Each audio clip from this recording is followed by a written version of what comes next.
नमस्कार दोस्तों। दिल्ली के मुख्यमंत्री अरविंद केजरीवाल 177 दिनों के बाद सुप्रीम कोर्ट से मिली जमानत के बाद जेल से बाहर आ रहे हैं और अरविंद केजरीवाल की जमानत होने के बाद जेल से बाहर आने के बाद उनका एक मुख्य काम होगा हरियाणा में चुनाव प्रचार करना। अदालत ने अपने फैसले में जमानत देते वक्त बहुत सारी शर्तें लगा दी है। उन शर्तों के मुताबिक अरविंद केजरीवाल बतौर मुख्यमंत्री अपने कामकाज को उस तरह से नहीं कर पाएंगे जैसे कोई मुख्यमंत्री करता है। फाइलों पर दस्तखत करने से लेकर तमाम तरह के अधिकारों पर अंकुश और पाबंदी है, लेकिन चुनाव प्रचार अरविंद केजरीवाल अब करेंगे। और जब चुनाव प्रचार करेंगे तो शुरुआत उस हरियाणा से होगा जिस हरियाणा में इंडिया गठबंधन को अगर लड़ना था तो साथ लड़ते 90 सीटों पर, लेकिन उस गठबंधन के दो घटक आम आदमी पार्टी और कांग्रेस अब आमने सामने है, क्योंकि दोनों में कोई सहमति सीटों की बनी नहीं। आम आदमी पार्टी शायद 10 या ज्यादा सीटें मांग रही थी, कांग्रेस 4 या 5 से ज्यादा देने को तैयार नहीं थी और आखिरकार बात टूटी और 90 सीटों वाले हरियाणा में 90 सीटों पर कांग्रेस है और उनके ठीक सामने 90 सीटों पर आम आदमी पार्टी ने अपने उम्मीदवार उतार दिए। बीजेपी तो है ही। तो अगर अरविंद केजरीवाल पूरी ताकत से हरियाणा में चुनाव मैदान में उतरते हैं, जो जाहिर है उतरेंगे, बगल में पड़ोसी राज्य में भगवंत मान है जो आम आदमी पार्टी के मुख्यमंत्री हैं, वो भी चुनाव प्रचार में कूदेंगे, तो क्या इससे कांग्रेस को नुकसान होगा? अरविंद केजरीवाल के चुनाव प्रचार में कूदने से, पूरी ताकत झोंकने से क्या ऐसी कोई तस्वीर बनेगी जिससे बीजेपी को फायदा होगा, या अरविंद केजरीवाल इतने वोट हासिल न कर पाए जिससे बीजेपी और कांग्रेस के बीच जो बाइपोलर कॉन्टेस्ट है उसकी दिशा को कोई प्रभावित कर सके? ऐसे बहुत सारे सवाल, और वो सवाल आज मौजूद इसलिए हो गए क्योंकि अरविंद केजरीवाल को जमानत मिल गई। तो अब तक चुनाव की जो पूरी प्रक्रिया थी या चुनाव की जो पूरी तैयारी थी, मनीष सिसोदिया, राघव चड्ढा, संजय सिंह या दीपेंद्र पाठक ऐसे लोग देख रहे थे, अब कमान अरविंद केजरीवाल संभालेंगे और अरविंद केजरीवाल हरियाणा में अलग अलग इलाकों में रथ से, बस से, वैन से प्रचार करते देखे जाएंगे। उसका असर क्या होगा इसको समझने की कोशिश करेंगे। और जब भाषण का सिलसिला शुरू होगा अरविंद केजरीवाल का और कांग्रेस के नेताओं का, किसकी जद में कौन होगा, क्या आपस में भी एक दूसरे पर हमले करेंगे, इसको भी समझने की कोशिश करेंगे। हमारे साथ दो खास मेहमान हैं जो हरियाणा के पत्रकार हैं, बार बार उनका परिचय थोड़ा संक्षिप्त करता हूं। रविंद्र सिंह श्योरान साहब, उनका एक यूट्यूब चैनल भी है द फोर्थ स्टेट। हेमंत अत्री साहब रोहतक से हमारे साथ जुड़े हैं। रविंद्र हमारे साथ पंचकुला से जुड़े हैं और ये दोनों सीनियर जर्नलिस्ट हैं हरियाणा के। तो इनसे समझने की कोशिश करेंगे कि अरविंद केजरीवाल की पार्टी को अगर 2019 की विधानसभा में 46 सीटों पर लड़कर आधे फीसदी के आसपास वोट मिले, मतलब 0.5 से नीचे 0.48, और लोकसभा चुनाव में गठबंधन था, एक सीट पर आम आदमी पार्टी का उम्मीदवार उतरा, लेकिन फिर भी नंबर 2 पर रहे, सीट ज्यादा उनको वोट जरूर 5 लाख के आसपास मिले, अगर मुझे ठीक से याद है सुशील गुप्ता को, वही प्रदेश अध्यक्ष हैं। लेकिन उसके पहले लोकसभा हो चाहे विधानसभा हो, अगर 19 को देखें या 24 को देखें, बहुत खास ऐसा कोई प्रदर्शन नहीं रहा। लेकिन इस बार अगर 90 सीटों पर पूरी ताकत के साथ आम आदमी पार्टी उतर रही है, उसका मतलब क्या है? खास बात यह है कि अरविंद केजरीवाल खुद भी हरियाणा के रहने वाले हैं, हिसार में ही उनका पुश्तैनी घर है। तो इसको समझेंगे। सबसे पहला सवाल आपसे हेमंत अत्री साहब, केजरीवाल के चुनाव मैदान में आम आदमी पार्टी तो उतर ही चुकी है, लेकिन केजरीवाल के प्रचार में उतरने से जो इंडिया गठबंधन का एक घटक दल रहा है, जो 2024 के लोकसभा चुनाव में साझा तौर पर लड़े, उससे किसको नफा किसको नुकसान? देखिए अजीत जी, जो आज की तारीख में मौजूदा स्थिति है, अरविंद केजरीवाल बाहर आ रहे हैं 177 दिन के बाद, 156 दिन जेल में रहे, 21 दिन इंटरिम बेल के ऊपर। इस सारे में इनको जेल से बाहर आते ही पहले तो एक सैद्धांतिक कॉल लेनी पड़ेगी कि क्या ये हरियाणा के अंदर टारगेट, जैसा आपने कहा, किसको करेंगे? भारतीय जनता पार्टी उनकी दुश्मन है या भारतीय जनता पार्टी और कांग्रेस को इक्वली टारगेट करेंगे? ये देखना बहुत ज्यादा महत्वपूर्ण होगा, क्योंकि एक मैसेज हरियाणा में और पूरे देश में पिछले 2-3 दिन से लगातार चल रहा है, जिसका हमने कल भी संकेतों में जिक्र किया था कि अरविंद केजरीवाल अब जेल से बाहर आ जाएंगे। एक चर्चा है जिसको कॉन्स्पिरेसी थ्योरी भी बहुत सारे लोग कहते हैं कि जैसे ही हरियाणा में कांग्रेस पार्टी, इसमें आम आदमी पार्टी ने 90 सीटों पर नॉमिनेशन भरे, उससे केजरीवाल की जमानत का रास्ता साफ हो गया। हालांकि जुडिशियल मैटर से, मैं आपको पब्लिक डिस्कोर्स की बात कर रहा हूं। अब हरियाणा में स्थिति यह है अजीत जी, जिस दिन से इन्होंने, क्योंकि इनकी सारी जो आपने बताई 0.48% 2019 का चुनाव, अभी कुरुक्षेत्र का चुनाव, जो एक पब्लिक परसेप्शन बढ़ के आ रही है, पॉपुलर पब्लिक परसेप्शन की बात कर रहा हूं, कोई कार्ड रेस को अपने ऊपर ना ले, उसके ऊपर एक बात बड़ी स्पष्ट तौर पे आ रही है अजीत जी, कि ये बिहेव कर रहे हैं भारतीय जनता पार्टी की बी टीम के तौर पर, इसलिए इन्होंने हरियाणा में 90 कैंडिडेट उतारे हैं। ये पॉपुलर परसेप्शन है। अगर ये हरियाणा में पॉपुलर परसेप्शन हुई तो इनको बहुत भारी नुकसान होगा क्रेडिबिलिटी का, जैसा आपके स्क्रीन पर लेकिन देख रहा नहीं, हूं। नहीं, लेकिन इसका कोई आधार नहीं है ना कि भाई पॉपुलर परसेप्शन है। वो अपनी पार्टी के विस्तार के लिए अगर वो चुनाव लड़ रहे हैं, भाई दिल्ली में उनका मुकाबला केजरीवाल का बीजेपी से ही होगा विधानसभा चुनाव अगले साल फरवरी में। तो भाई केजरीवाल, सिर्फ ये हुआ कि आपसी सहमति होनी चाहिए, नहीं हुई, 90 उतार दिए। तो अब उसको अगर इस तरह से हम एक कोई कंस्पिरेसी थ्योरी लें तो शायद ये सही नहीं होगा। मतलब मैं अपनी बात कर रहा हूँ नहीं कि अजीत जो जी, भी लड़ता है तो उसको हम एक मान लेते हैं कोई बीजेपी की बी टीम है। नहीं, मैं उस पूरे मामले को अभी उस पर आगे एक्सप्लेन कर रहा हूँ सारी स्थिति को। बेसिकली क्या है कि हरियाणा के अंदर एक ये इस तरह की परसेप्शन बनना। दूसरी बात, आम आदमी पार्टी हरियाणा में पंख फैलाने के लिए डेस्परेशन क्यों है, वो जायज बात है, क्योंकि केजरीवाल साहब हरियाणा के ही रहने वाले हैं और एक बिरादरी जो कि बहुत साधन संपन्न बिरादरी है, वैश्य समुदाय, उसके 5% वोट भी है हरियाणा के अंदर, हालांकि वह समुदाय 7.5% क्लेम करता है। अब जो हरियाणा में स्थिति है जी, वो ये बेसिकली है कि देखिए, अब जो आम आदमी पार्टी को एक सैद्धांतिक स्टैंड, पहली बात जो मैंने कहा, वो लेना पड़ेगा कि वो किस तरफ है पिरामिड के। क्या वो इंडिया अलायंस के खिलाफ लड़ेंगे, या वो बीजेपी के खिलाफ लड़ेंगे, या दोनों के खिलाफ समान तौर पर लड़ेंगे? बेसिक सवाल ये है हरियाणा में उनके टारगेट पे कौन होगा। अभी तक जो उनकी सबसे बड़ी चुनौती आ रही थी, अगर आप देखें पिछले 156 दिनों से जब वो जेल में थे, कि उनकी पार्टी की बी ए टीम सारी की सारी अंदर थी। केजरीवाल साहब अंदर थे, सिसोदिया अंदर थे, संजय सिंह अंदर थे। अब वो तीनों लोग बाहर आ गए और दिल्ली का चुनाव जो मौजूदा हालात में, जिसका आपने जिक्र किया कि सुप्रीम कोर्ट ने जो कंडीशंस लगाई हैं बेल की, कि वो ऑफिस भी नहीं जा सकते, फाइल भी साइन नहीं कर सकते, तो केवल प्रचार के मुख्यमंत्री रह गए एक तरीके से। आम आदमी पार्टी का केवल चेहरा बच गए, मुख्यमंत्री का नाम जुड़ा हुआ है, but he can't function as such. तो ऐसी सूरत में सबसे पहली बात तो ये होगी कि क्या दिल्ली का चुनाव फरवरी में ही होगा क्या, अगले साल जो उसका तय समय, या केंद्र सरकार पहले कराने की फिराक में है? और उसमें आम आदमी पार्टी का जो मेन बेशन है, पहला बेशन केजरीवाल का, वो दिल्ली को बचाना है। सुनिए, दिल्ली पर बाद में जाएंगे, नहीं नहीं, उससे हम भटक जाएंगे। अभी हम इस पर कन्फाइन रहते हैं। हरियाणा में क्या केजरीवाल सिर्फ वोट कटवा होने वाले हैं? अगर उन्हें आधा फीसदी वोट मिले 2019 में, तो भाई वैसे ही आईएनएलडी चुनाव लड़ी और ऐसे ही जेजेपी के उम्मीदवार चुनाव लड़ रहे, सारी सीट पर आईएनएलडी की जमानत जब्त हो गई।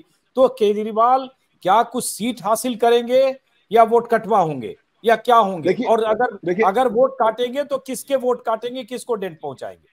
चलिए अजीत जी, जैसा आपने कहा स्पेसिफिक पे आते हैं हरियाणा के, तो भारतीय जनता पार्टी का कोर वोट बैंक हरियाणा में अगर ट्रेडिशनली आप मानेंगे तो ब्राह्मण और वैश्य समुदाय माना जाता है स्पेसिफिकली, और केजरीवाल जो रिप्रेजेंट करते हैं वो वैश्य समुदाय को ही करते हैं। बहुत सारे लोगों का ये मानना है कि केजरीवाल डायरेक्ट कांग्रेस पार्टी को हर्ट करेंगे। मेरा ये मानना है व्यक्तिगत तौर पर कि जिस तरीके से आम आदमी पार्टी ने टिकट दिए हैं 90 के 90, 2 या 3 सीटों को छोड़ दीजिए जो स्पेसिफिक ढांडा की सीट कर सकते हैं, एक आध सीट और कर सकते हैं जो स्केटर्ड इधर उधर है, उसके अलावा भारतीय आम आदमी पार्टी 87 सीटों पर कहीं रेस में नहीं, कहीं भी रेस में नहीं है, इवन मुकाबला बनाने की स्थिति में भी नहीं है। इसीलिए वो 5 से 7 सीटों पर भी सहमत हो रहे थे। जो आपने स्पेसिफिक सवाल पूछा कि वो किसको नुकसान करेंगे, देखिए निश्चित तौर पर आम आदमी पार्टी अगर जितने भी वोट लेगी हरियाणा के अंदर, वो अकेले कांग्रेस की वोट का नुकसान नहीं करेगी, उतनी ही मात्रा में या उससे 5-7% कम जितना कांग्रेस को हर्ट करेगी, जितने भी वोट मिलेंगी उतना ही या उससे थोड़ा बहुत कम भारतीय जनता पार्टी को भी नुकसान होगा, क्योंकि ये वह समुदाय को रिप्रेजेंट करते हैं। वह समुदाय भारतीय जनता पार्टी का सबसे बड़ा सपोर्टर और सबसे बड़ा फाइनेंसर है, क्योंकि आर्थिक तौर पर बड़े समृद्ध है, चंदा भी वही देते हैं, प्रचार भी वही करते हैं और सारी चीजें हैं, समर्थक है वो। अब इसमें यह है, जो इस बार जो बनिया समुदाय, जो वह समुदाय को जो टिकट दी है वो भी बड़ी इंपॉर्टेंट है। जो भारतीय जनता पार्टी ने टिकट दी है, पिछली बार 9 दी थी, इस बार केवल 5 दी है। कांग्रेस पार्टी ने पिछली बार 5 दी थी, इस बार केवल 2 दी है। आम आदमी पार्टी ने 90 में से केवल 3 टिकट दी है वह समुदाय को। जो अपना आईएनएलडी है उसने भी 2 टिकट दी है और जेजेपी ने भी 2 टिकट दी है। ऐसी सूरत में अब जब मैंने उनसे पूछा, आपको भी भेजा है मैंने एक छोटा सा कागज, उन्होंने सारी बनाई है अपनी समुदाय के हिसाब से, तो उनका ये मानना है कि देखिए जहां हमारा कैंडिडेट होगा वहां तो हम उसकी मदद कर देंगे, लेकिन उसके अलावा आम आदमी पार्टी से किसी भी तरीके का लव लॉस नहीं है। तो कुल मिलाकर जो आपने शब्द कहा कि वोट काटने का काम ज्यादा करेंगे, 2-3 सीटों पर मुकाबले में आ सकते हैं, जीतने की स्थिति में नहीं होंगे, जमानत शायद बचा पाए। और केजरीवाल की जो इच्छा है कि हरियाणा में विंग्स फैलाई जाए अपने होम स्टेट में, थोड़ा बहुत वोट परसेंटेज बढ़ सकता है, लेकिन संख्या के हिसाब से, जीत के हिसाब से ऐसी कोई संभावना फिलहाल किसी भी सीट पर नहीं दिखाई देती। चलिए रविंद्र शौरान, पिछली बार भी मुझे लग रहा है अनुराग ढांडा जो उनके हरियाणा के हैं, पत्रकार रहे, वो भी चुनाव लड़े थे, और मुझे तस्वीरें याद है कि उस चुनाव की रैली सभा या जो भी रोड शो में भगवंत मान और केजरीवाल सब गए थे ढोल नगाड़े के साथ, और वोट कितने मिले अभी नंबर मेरे पास नहीं है, लेकिन बुरी तरह से हारे।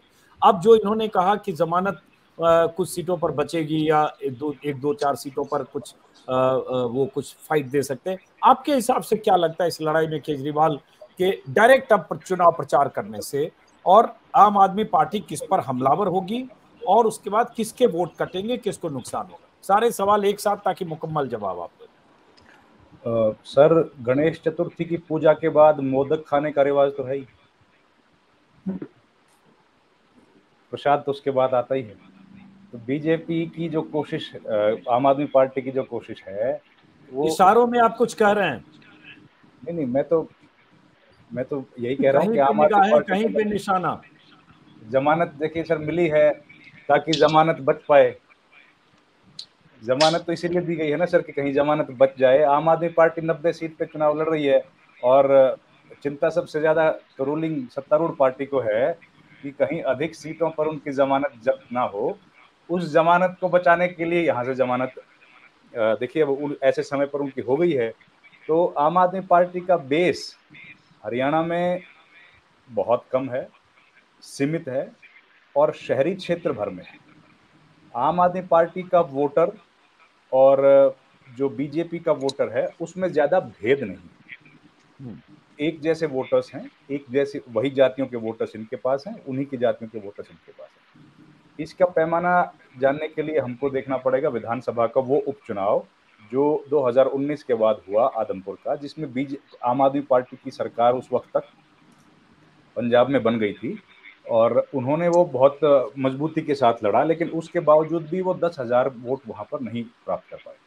उनकी स्थिति वहां कमजोर रही, क्योंकि आदमपुर थोड़ा इलाका शहरी है और वो तमाम ग्रामीण इलाका है, उनको वहां ज्यादा वोट मिल नहीं पाए। आम आदमी पार्टी का ग्राफ 2 बार हरियाणा में बहुत तेजी के साथ बढ़ा। जब दिल्ली में सरकार बनी और मजबूती से सरकार बनी, तब अहिरवाल का जो इलाका है वहां पर आम आदमी पार्टी का ग्राफ बहुत तेजी से बढ़ा, और योगेंद्र यादव उस वक्त तक आम आदमी पार्टी का हिस्सा थे, तो उनको एकदम लोगों ने बहुत सपोर्ट किया और उनके साथ लोग खूब जुड़े। लेकिन वो फिर पार्टी से निकाल दिए गए, पार्टी वापस कमजोर हो गई। उसके बाद जब पंजाब विधानसभा का चुनाव भी आम आदमी पार्टी ने जीता, उस वक्त फिर से आम आदमी पार्टी का ग्राफ हरियाणा में बढ़ा, और वो ग्राफ बढ़ा तो उसमें अशोक तंवर, निर्मल सिंह जैसे, चित्रा सरवारा, इस तरह के बड़े लोगों ने वो पार्टी ज्वाइन की जो जिनका नाम था। लेकिन धीरे धीरे वो बबल भी फूट गया। लोकसभा चुनाव में हमने हालांकि देखा कि उनको वोट मिला है, लेकिन वो वोट जो मिला है वो कांग्रेस पार्टी की वजह से मिला। कांग्रेस पार्टी के, और ये जो एरिया था ये बीजेपी के खिलाफ का इलाका है, कुरुक्षेत्र की जो लोकसभा सीट है, यहाँ पर एपिसेंटर था पूरे किसान आंदोलन का, तो बीजेपी के खिलाफ माहौल था। और दूसरी बात, बीजेपी को कांग्रेस पार्टी का वोट पूरा ट्रांसफर हो गया था आम आदमी पार्टी को, जिसकी वजह से 5-5.5 लाख वोट सुशील गुप्ता ले पाए। अपने से सुशील गुप्ता या अपने से आम आदमी पार्टी इतने वोट हरियाणा में नहीं पा सकते, और वही स्थिति आज भी बरकरार है। हरियाणा में आम आदमी पार्टी को सबसे मजबूत नेता या कम से कम सबसे पॉपुलर नेता के तौर पर नवीन जयहिंद मिले थे, और उनके जाने के, उनकी एक अलग किस्म की वैल्यू थी। उनके जाने के बाद पार्टी में कोई उस तरह का पॉपुलर चेहरा नहीं आया, उस तरह का बड़ा चेहरा नहीं आया। अच्छा, मैं एक दूसरा सवाल पूछता हूं। जैसे कह रहे हैं कुछ लोग कि 7-8 सीटों पर आम आदमी पार्टी का असर हो सकता है, जिसमें कलायत है, कैथल की सीट, जुलाना में भी कोई कह रहा है, जगाधरी है, रानिया है, पता नहीं, मैं नहीं जानता, ये अलग अलग वेबसाइट में जो ये सब छप रहा। हालांकि जुलाना की स्थिति कुछ और हम लोगों ने चर्चा की। तो आपके हिसाब से आम आदमी पार्टी कितनी सीटों पर फाइट में हो सकती है, कितनी सीटों पर वोट को प्रभावित कर सकती है, वोट काट सकती है मैं कहूं, और वो किसका काट सकती है, कितनी सीटों पर फाइट में हो सकती है का आंसर है शून्य। कहीं पर भी जीतने की स्थिति में नहीं है कि फाइट दे पाए। और वोट काट सकती है शहरी क्षेत्रों में 5 सीट, 10 सीट पर, 15 सीट पे काट सकती है, उससे ज्यादा उनका कहीं पर भी बेस नहीं है। जो शहरी क्षेत्रों में अगर कोई कैंडिडेट मजबूत होगा, जैसे सुशील गुप्ता खुद हैं, या किसी और पार्टी से कोई आके जिसने चुनाव लड़ा होगा और स्थिति थोड़ी सी क्लियर होगी।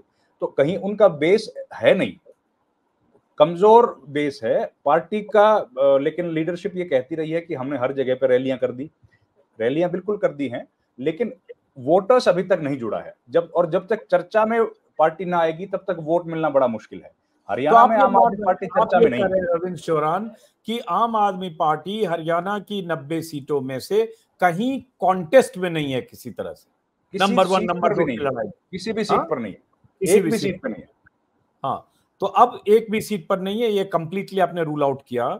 और जैसा कि मैंने कहा कि अगर 2019 के चुनाव में 46 सीटों पर लड़कर 0.48 आपको वोट मिले, मतलब आधा फीसदी से भी कम, तो जाहिर है वोट पाने के लिए जो चाहिए 25, 30, 35 फीसदी या 40 फीसदी, तो वो संघर्ष दिखता है कि 5 साल में ऐसा क्या हुआ।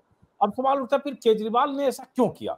अगर ये पहले कहा जा रहा था कि वो 10-15 सीट मांग रहे थे, फिर 10 पर आए, कांग्रेस की तरफ से 4-5 पर का ऑफर था।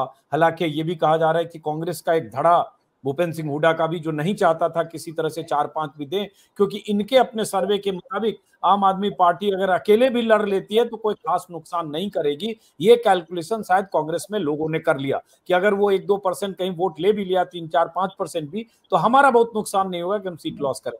क्या ये सही है? इस तरह का जो जानकारियां हैं बिल्कुल सही है। अपने से भी अगर आम आदमी पार्टी चुनाव लड़ रही है तो उसमें कोई नुकसान भी कांग्रेस पार्टी को नहीं दिख रहा। इसीलिए जो बातचीत चली थी वो कभी ट्रैक पे वापस नहीं आ पाई, वो फाइनलाइज नहीं हुआ सीट शेयरिंग का फॉर्मूला। और जिन सीटों के हम लोग जिक्र भी कर रहे हैं, चाहे सुशील गुप्ता की सीट है या कोई जिन विधानसभा क्षेत्रों की, उनकी चर्चा इसलिए हो रही है क्योंकि उन पर जो लोग चुनाव लड़ रहे हैं वो सुर्खियों में बने रहे, वो पिछले लंबे समय से सुर्खियों में रहे। आम आदमी पार्टी चुनाव लड़ने का रीजन यही है कि आम आदमी पार्टी तो गोवा में भी चुनाव लड़ती है, हर जगह चुनाव लड़ती है जहां जहां उनका बेस है। आम आदमी पार्टी के वोटर्स तो हरियाणा में हैं, लेकिन उनकी संख्या कम है। यहाँ पर कार्यकर्ता भी हैं, कार्यक्रम भी यहाँ पर होते रहे। सुशील गुप्ता ने बहुत टाइम भी इन्वेस्ट यहाँ पर किया है। तो इस वजह से चुनाव लड़ना तो पॉलिटिकल पार्टी की मजबूरी है, ताकि अपने जो वोट हैं, अपने जो कार्यकर्ता हैं, कम से कम उनका वोट हमें मिल जाए और उनको हम लोग थोड़ा सा हतोत्साहित होने से रोक पाए। उनको प्रोत्साहित करने का तरीका यही है कि इलेक्शन आपको लड़ना पड़ेगा, और इसीलिए यहाँ पर चुनाव लड़ा जा रहा है। आम आदमी पार्टी ने गुजरात में भी चुनाव लड़ा, मध्य प्रदेश में भी लड़ा, महाराष्ट्र में भी लड़ा, गोवा में भी उनको सफलता हासिल हुई। लेकिन जब 2019 के चुनाव में, इसके पहले का जब गोवा में चुनाव लड़ा था, तब तो उनको सफलता हासिल नहीं हुई थी। इस बार चाहे 4 सीटें उनको मिल गई। गुजरात में इसके पहले भी चुनाव लड़ा था, तब उनको सीट्स प्राप्त नहीं हो पाई थी। तो और आम आदमी पार्टी देखिए वहीं पर थोड़ा सा मजबूत पक्ष अपना बना पाई, जहां पर कांग्रेस पार्टी वीक हो गई।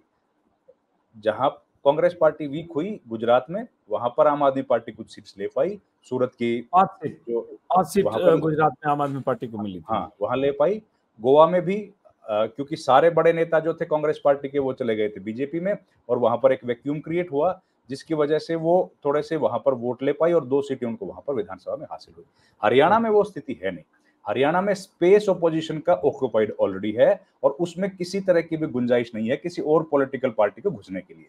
फिलहाल कांग्रेस पार्टी ने उस पूरे स्पेस को कैप्चर किया हुआ है, और पॉपुलर लीडर्स इस कांग्रेस के पास हैं, बड़े चेहरे हैं, हर जाति के हिसाब से चेहरे हैं, और शहर का जो इलाका है उसमें बीजेपी किसी को घुसने दे नहीं रही है। तो आम आदमी पार्टी के लिए ना तो स्पेस बचा, ना उनके पास कोई बड़े नेता हैं जो वहां पर सेंध लगा पाए। इसलिए आम आदमी पार्टी का फिलहाल यहाँ पर कोई संभावना नहीं है कि वो किसी के वोट तोड़ पाएंगे या फिर कोई सीट यहाँ से निकाल पाएंगे। तो आप एक तरह से कंप्लीटली रूल आउट करते हैं कि आम आदमी पार्टी इस 90 सीटों वाली हरियाणा के विधानसभा के लिए जो चुनाव हो रहे हैं उसमें किसी भी तरह से कोई प्लेयर नहीं है, कोई कंटेंडर नहीं है। आम आदमी पार्टी को इंतजार करना पड़ेगा, जैसे दुष्यंत चौटाला को इंतजार करना पड़ेगा, वैसे ही आम आदमी पार्टी के लिए ये चुनाव नहीं है। हो सकता है भविष्य में अगर कोई बड़े नेता आ जाए। चौटाला के लिए ज्यादा बुरी खबर है, जो डिप्टी सीएम रह लिए 4.5 साल और 10 सीटें जीत लिए थे अपने दादा परदादा की पार्टी को से अलग पार्टी बनाकर, उनके लिए तो ज्यादा बुरी है। इनका तो चलिए कुछ नहीं है तो कुछ नहीं मिलेगा वाली बात है। बिल्कुल बिल्कुल, उनके लिए तो बड़ी उनके लिए तो देखिए सर है ही बुरी खबर, क्योंकि अच्छा, दूसरा बुरी खबर इसलिए है कि अपने जो पॉलिसी थी, अपना जो फैसला था, उस फैसले के चलते ऐसा हुआ है। कोई राजनीतिक समीकरण तो बदले नहीं हरियाणा में, केवल ये हुआ है कि उनका जो फैसला था वो जनता ने अस्वीकार कर दिया, और उसके चलते उनकी हालत जो है वो कमजोर हो गई, और दूसरा जो रीजन था वो ये था कि बीजेपी से कुछ सपोर्ट की उनको उम्मीद रही होगी, वो सपोर्ट बीजेपी अब आईएनएलडी को कर रही है, तो इसलिए जेजेपी को इस बार और संतोष करना पड़ेगा। और हम लोग चर्चा की है हम लोगों ने कि इस बार तो शून्य का स्कोर ही खड़ा करेंगे वो। चलिए आखिरी सवाल हेमंत अत्री जी, चूंकि अब जब इसमें आप लोग कह रहे हैं कि कंटेंडर ही नहीं है, सीरियस प्लेयर ही नहीं है, कोई चुनाव में 1-2 सीट भी आपके हिसाब से जीतने की स्थिति में ही नहीं है, तो फिर उसके बाद इस पर चर्चा भी कितनी देर हम करें फिर? देखिए अजय जी, देखिए केजरीवाल साहब जमानत पे आए हैं तो उनको कुछ न कुछ तो करना है, मुख्यमंत्री का काम तो करना नहीं है। नहीं, वो जमानत पर आए और उनके कैंडिडेट आप लोग कह रहे हैं 90 में से ज्यादा सीटों पर जमानत जब्त हो जाएगी। मैक्सिमम 80-85 पर तो मान के चलिएगा, और 2-3 सीटों पर थोड़ी बहुत जमानत बचा पाए। मैंने भी यही कहा कि 2-3 सीटों पर हो सकता है जमानत बच जाए। काडर के हिसाब से, वर्कर्स के हिसाब से, माहौल के हिसाब से they don't stand anywhere, number 1। Number 2, जो हरियाणा के अंदर रिसर्जेंट कांग्रेस है, और एक चीज जानकर आप हैरान होंगे, आपको पता है कि हरियाणा के अंदर कांग्रेस में कितनी भीषण गुटबाजी है, जबरदस्त गुटबाजी है, और हर बात पर गुटबाजी है। लेकिन एक फैसले पर कांग्रेस के तीनों दिग्गज एक मत थे कि आम आदमी पार्टी से अलायंस नहीं करना है, चाहे वो शैलजा हो, चाहे वो रणदीप सुरजेवाला हो, चाहे हुड्डा साहब हो। सबने कहा कि भाई इनके साथ अलायंस करने का हमें कोई लाभ नहीं है। दूसरा, पार्टी का जो सर्वे, जो सारा फीडबैक, बेसिकली ये जो इनिशिएशन हुआ था सारे का सारा, और जो इंपॉर्टेंस मिली, हम इसको क्यों डिस्कस कर रहे हैं, वो इसलिए कर रहे हैं कि राहुल गांधी ने सीसी की मीटिंग में वेणुगोपाल को कह दिया कि क्या इंडिया अलायंस के तौर पे हमें हरियाणा में नहीं जाना चाहिए था, और खड़गे साहब भी वहीं थे। तो जब राहुल कोई बात कहते हैं तो उसको एक्सप्लोर करना पड़ा। पार्टी ने सर्वे भी कराए, तमाम चीजें कराई, और उसी के कारण इतना ट्रैक्शन मिला कि आम आदमी पार्टी से कांग्रेस अलायंस कर रही थी। 5 सीटों तक तो बात बन भी गई थी, फिर सीटों को ऊपर झगड़ा हो गया कि कलायत की सीट चाहिए, हमें फलानी चाहिए। उसके आगे फिर ये हुआ कि वो डेडलॉक ही हो गया। वो 10 पेड़ है पोस्चरिंग के लिए, ये 5 पेड़ है, और बातचीत टूट गई। लेकिन सारे का सारी जो स्थिति है वो ये है कि केजरीवाल साहब खाली नहीं बैठेंगे, वो आए घूमते फिरते रहेंगे, रेलेवेंस अपनी बनाए रखने की कोशिश करेंगे। उतना सा है हरियाणा के अंदर, असली जोर उनका दिल्ली के चुनाव पर है, जो कभी भी हो सकता है, मुझे तो ऐसा लगता है। चलिए, बहुत बहुत शुक्रिया रविंद्र सिंह सेवरान साहब, हेमंत अत्री साहब। देखते हैं केजरीवाल चुनाव प्रचार किस तरह से करते हैं, कहां कहां जाते हैं, और जो एक तरीका है, चूंकि बगल में पंजाब है, पंजाब में उनकी सरकार है, तो भगवंत मान और केजरीवाल ढोल नगाड़े गाजे बाजे के साथ हरियाणा में जाएंगे। लेकिन सवाल उठता है, जनता उन्हें क्या देगी, जनता उनकी झोली में क्या देगी? सुप्रीम कोर्ट ने तो उन्हें जमानत दे दी है, क्या जनता उनके उम्मीदवारों को जमानत जब्त होने से बचाएगी, या जनता उनकी झोली में कुछ सीटें भी डालेगी? इस पर नजर होगी। फाइनल जनादेश तो 8 अक्टूबर को जब गिनती होगी तभी पता चलेगा। फिलहाल एक आकलन अभी यही है कि आम आदमी पार्टी, कांग्रेस और बीजेपी के बीच संघर्ष में आम आदमी पार्टी की आज की तारीख में ऐसी स्थिति नहीं है कि वो सीट जीत सके। कितना वोट काटेगी, किसके काटेगी, इस पर लगातार हमारी नजर होगी और फाइनल नतीजों से पता चलेगा। फिलहाल आप दोनों का बहुत बहुत शुक्रिया। नमस्कार।